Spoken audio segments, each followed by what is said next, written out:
بعض مومنین نے سوال کیا ہے کہ ہمیں کون سا پتھر پہننا چاہیے۔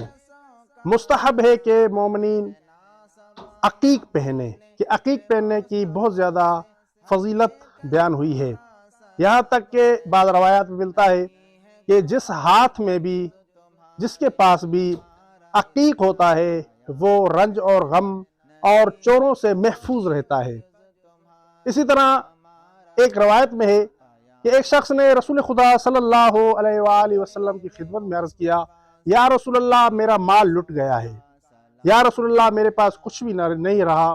آپ کریم صلی اللہ علیہ وآلہ وسلم نے ارشاد فرمایا کہ آپ عقیق کیوں نہیں پہنتے، کیونکہ عقیق انسان کو بلاؤں اور مصیبتوں سے بچاتی ہے۔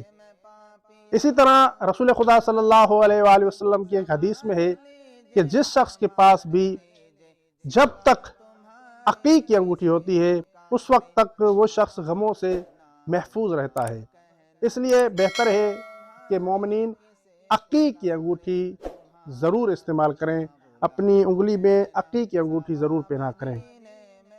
اگر ہماری یہ ویڈیو آپ کے لیے ہیلپ فل رہی ہے تو ہمارے چینل کو سبسکرائب کر لیں اور ویڈیو کو لائک بھی کر دیں تاکہ ہمیں اس جیسی اور ویڈیو بنانے کے لیے موٹیویشن مل سکے۔